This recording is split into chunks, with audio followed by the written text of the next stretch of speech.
वह स्टेशन पर अकेले बैठी थी। पतिदेव दूसरे शहर से आने वाले थे। वह एक बेंच पर बैठी थी कि अनाउंसमेंट हुई कि उनकी गाड़ी आधा घंटा लेट आने वाली है और सामने से एक लड़की भागती हुई आ रही थी। वह उसके पास आकर बैठ गई। बोली, क्या मैं यहाँ बैठ सकती हूँ? तो वह बोली, क्यों नहीं, आराम से बैठो। हाफ क्यों रही हो? किस गाड़ी में जाना है? कहाँ जाना है? वह कुछ नहीं बोली, शांत होकर बैठी रही और इधर उधर देखने लगी। तो फिर उसने उस लड़की की तरफ पानी की बोतल बढ़ाते हुए कहा, पियोगी? तो उसने जल्दी से लपक कर बोतल ली और 2-3 घूंट पी लिए और बोतल वापस कर दी। फिर पूछ लिया, नाम क्या है तुम्हारा? जी, रेनू। कहाँ जाना है? वह फिर चुप करके बैठ गई। तो वह फिर से बोली, मेरा नाम मीनू है।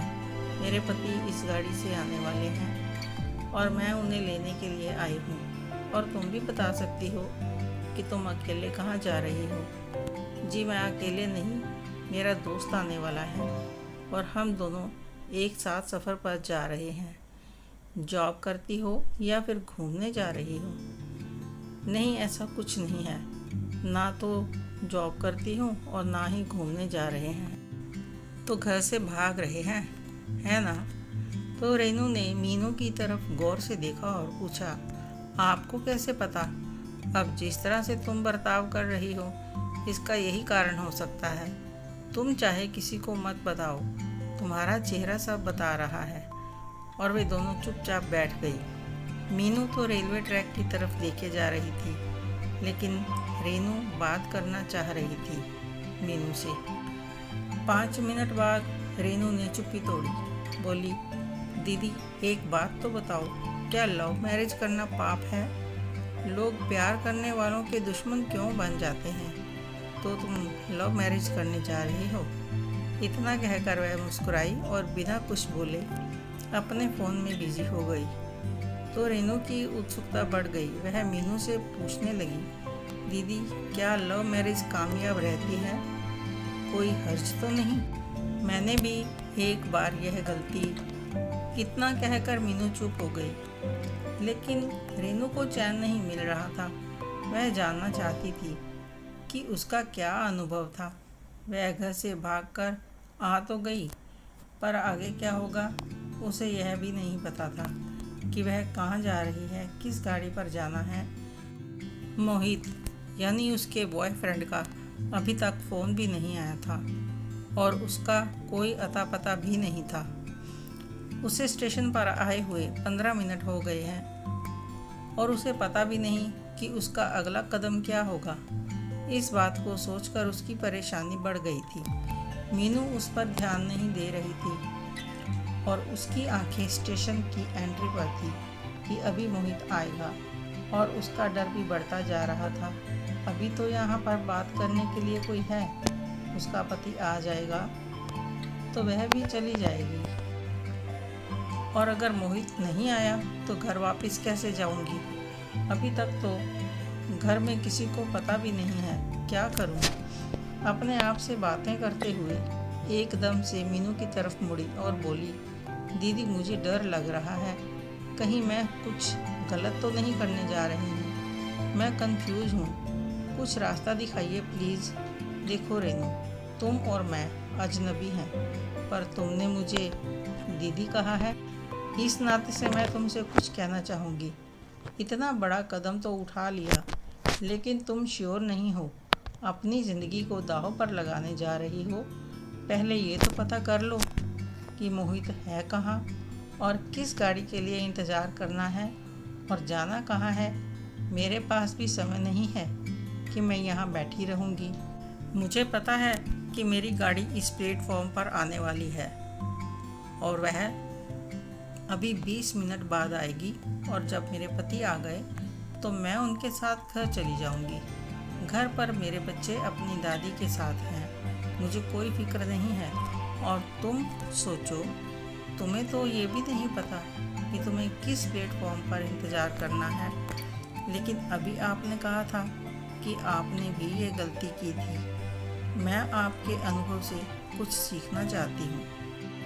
अपने माँ बाप को अंधेरे में रखकर राह चलते लोगों से अनुभव मांगना कहाँ की अक्लमंदी है।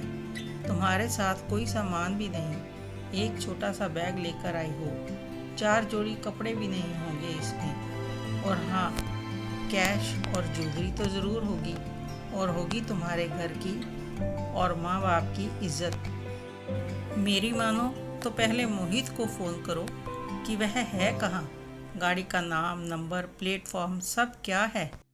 रेनू ने फ़ोन लगाया। मोहित, कहाँ हो तुम? वह बोला, मैं कुछ काम से लेट हो रहा हूँ। तुम बताओ, जो कहा था वह सब लेकर आई हो क्या? मोहित, मैं वह सब तो नहीं ला सकी, मौका नहीं मिला।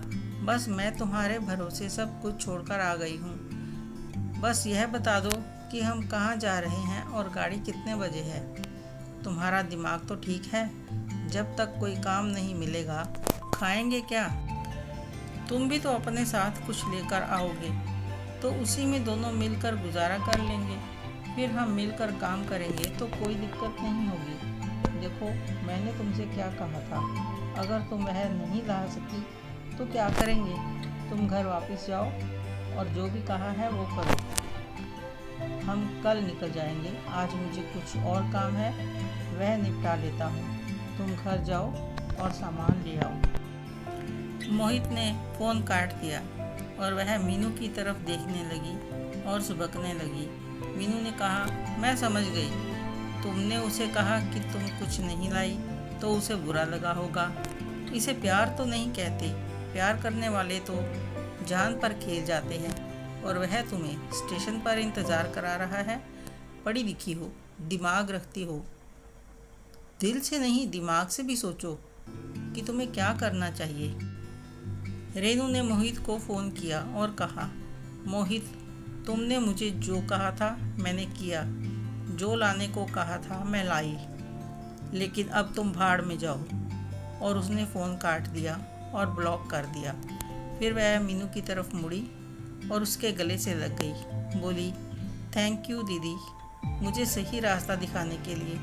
पिछले 6 महीने से वह मुझे पता नहीं प्यार करता था या मैं समझ नहीं पाई थी, लेकिन 40 मिनट में आपने मुझे सही रास्ता दिखा दिया। एक बार फिर से थैंक यू दीदी। तभी अनाउंसमेंट हुई कि फलां गाड़ी प्लेटफॉर्म पर पहुंच रही है, और मीनू ने रेनू से जाने के लिए कहा। वह चली गई और उसे जाते हुए देखकर मीनू को खुशी हो रही थी कि अपनी तरफ से उसने एक अच्छा काम किया है। किसी लड़की को घर से भागते हुए रोककर उसने एक घर बचा लिया। मीनू ने उस लड़की को रास्ता दिखाकर सही किया या गलत, कमेंट करके ज़रूर बताएं। कहानी अच्छी लगी हो तो लाइक करें, शेयर करें, सब्सक्राइब ज़रूर करें। धन्यवाद।